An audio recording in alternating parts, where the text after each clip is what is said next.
Okay, hello everybody. My name is Scott Heidelbaugh. I'll be the main voice of this broadcast. Also present in the broadcast are the other group members, TJ Webster, Danny Davis, and Jeff Smith.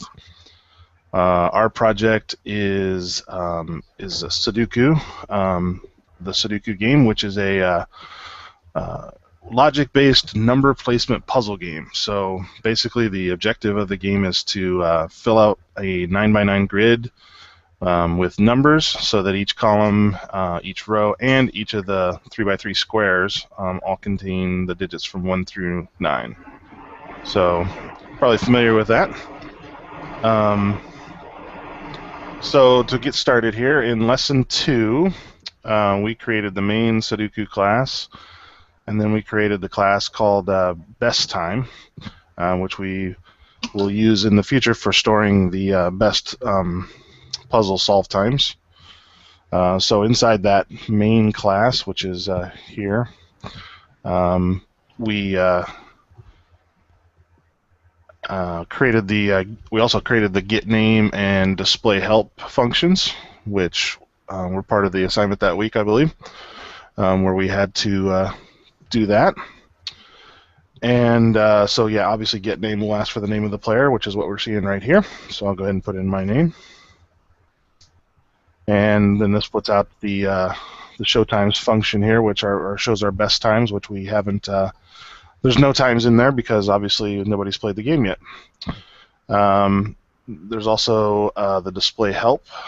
So far here, it's asking for our difficulty level. And then there's the hints. So there's our temporary easy board. And then would you like a hint? We say no. So yeah, that's kind of the basics of it right there. And then for week 3, we went ahead and added these add time functions, which we put into the timer class, which is kind of what you see here, where it's showing this, where we've hard-coded an additional 7 seconds in there. Like if you'd want to, I don't know, advance time for some reason, you've got that option. Otherwise, it will count the time once you start the puzzle and give you a finish at the end. So in that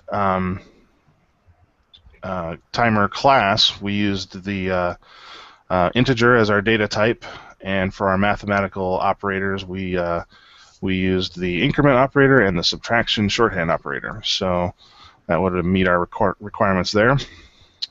And we used logical operators like the greater than and equal to, the greater than and the less than operators.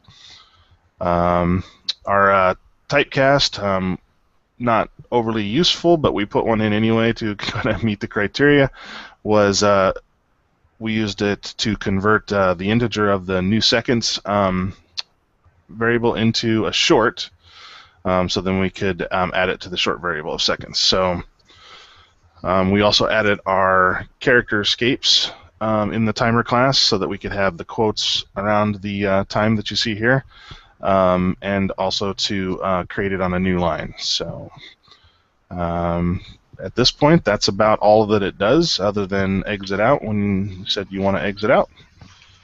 So that's about the extent at this point, and thanks for watching, and we'll give you more next time.